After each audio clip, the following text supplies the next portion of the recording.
Hi friends, അജിന്ത്യ പ്രസാദാണേ. അതെ, ഇന്ന് രാത്രി ഞങ്ങളൊന്ന് ഇരിങ്ങാലക്കുട കുടൽമാണിക്യ ക്ഷേത്രത്തിലെ ഉത്സവം കാണാനായിട്ട് പോയി. 10 ദിവസത്തെ ഉത്സവം ഉണ്ടല്ലോ. അപ്പോൾ ഒരു ദിവസം നമ്മൾക്കൊന്ന് പോയി കാണണമല്ലോ. കുറേ വർഷങ്ങൾക്ക് ശേഷം ഞാൻ കുഞ്ഞായിരുന്ന സമയത്ത്, ചെറിയൊരു കുട്ടിയായിരുന്ന സമയത്ത്, കുഞ്ഞൊന്നല്ല, ഒരു ചെറിയ കുട്ടിയായിരുന്ന സമയത്ത് പോയി കണ്ടിട്ടുള്ളതാണ്. ഇപ്പോൾ ഒത്തിരി വളർന്നു വലുതായി പന്തലിച്ചു പോയി ഞാൻ. പക്ഷേ ഈ ഉത്സവം കാണാനായിട്ട് എനിക്ക് ഇതുവരെ സാധിച്ചിട്ടുണ്ടായിരുന്നില്ല. നേരത്തെ കണ്ട കളിയുണ്ടല്ലോ, എനിക്ക് ഇഷ്ടപ്പെട്ടിട്ട് എടുത്തതാണ്. 2 കുട്ടികൾ കുലുക്കി സർബത്ത് ഉണ്ടാക്കുന്നത്, പന്തലുകൾ കണ്ടോ, പിന്നെതാ വിളക്കുകൾ, തോരണങ്ങൾ, മാലകൾ എല്ലാം കണ്ടോ, അലങ്കാരങ്ങൾ സൂപ്പറായിട്ടുണ്ട് അമ്പലത്തിൽ. അടിപൊളിയാണ്. കാണുമ്പോൾ ലൈറ്റ്സ് ഒക്കെ ഇട്ടിട്ട് കണ്ടോ, ഗജവീരന്മാരിങ്ങനെ നിരന്ന് നിൽക്കാണ്. പൂരം തുടങ്ങാറായി. അപ്പം സംഗമേശ്വരൻ പുറത്തേക്ക് എഴുന്നള്ളിക്കൊണ്ടിരിക്കുന്നു.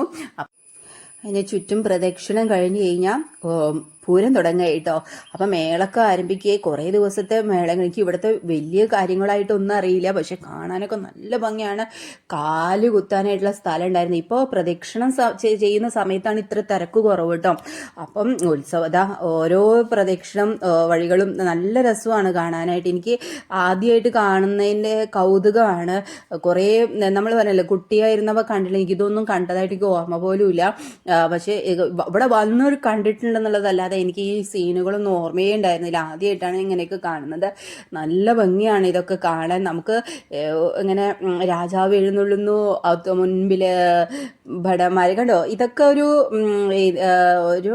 എന്താ പറയുക, ഭയങ്കര ഐശ്വര്യമാണ് കേട്ടോ ഇതൊക്കെ കാണാൻ. അതും വൈകിട്ട് ഇതൊക്കെ കണ്ട് നിൽക്കാൻ തന്നെ ഭയങ്കര ഐശ്വര്യമാണ്. എന്തു ഭംഗിയാണെന്നറിയോ. അപ്പം അത് ഇങ്ങനെ നമുക്കൊരു രാജാവ് വരുന്നു, അങ്ങനെയൊക്കെയുള്ളൊരു ഈശ്വരൻ, സംഗമേശ്വരൻ പുറത്തേക്ക് എഴുന്നള്ളി എന്നൊക്കെ ഉള്ളത് നമുക്ക് ഭയങ്കര മനസ്സിന് വല്ലാത്തൊരു അനുഭവമാണ് അതൊക്കെ. അപ്പം ഇവിടെ ഈ അമ്പലം ഞങ്ങൾ ഇടയ്ക്ക് തൊഴാനൊക്കെ വരാറുണ്ട് കേട്ടോ. അപ്പം പിന്നെ എനിക്ക് എന്താ പറയുക, നമുക്കറിയാലോ ഓരോ ആനകൾക്കും ഓരോരോ ഭംഗിയാണല്ലോ. അപ്പം അതിൻ്റെ സൗന്ദര്യവും എല്ലാം ഉണ്ടായിരുന്നു. അപ്പം ഞാൻ ഈ ആനകളെയൊക്കെ ഒന്ന് പോയി കണ്ടിട്ട് വരാൻ വെക്കുമ്പോൾ ചേട്ടൻ എന്നെ ഫോട്ടോ എടുത്തതാണ്. ഇപ്പം ഞാൻ അതിനും കൂടി കുറവ് വേണ്ടല്ലോ എന്ന് വിചാരിച്ചിട്ട് നന്നായിട്ടുണ്ടായിരുന്നു. എനിക്ക് ആരും പരിചയമില്ല അതുവരെ. അങ്ങനത്തെ ഒരു നമ്മുടെ തൃശ്ശൂർ പൂരത്തിനേക്കാളും നമുക്ക് ഒട്ടും അറിയാത്തൊരു ഉത്സവമാണല്ലോ ഇരിങ്ങാലക്കുട ഉത്സവം എന്ന് പറയും. അങ്ങനെ അധികം പരിചയമില്ല. പിന്നെ ഒരു ഫാമിലി മീറ്റപ്പ്, അങ്ങനെ അവിടെയൊക്കെ പോയി.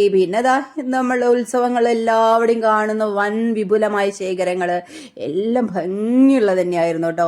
എല്ലാം കഴിഞ്ഞ് തിരിച്ചു വന്നപ്പോൾ കാല് കുത്ത സ്ഥലമില്ല. അപ്പം ടാറ്റാ, ബൈ.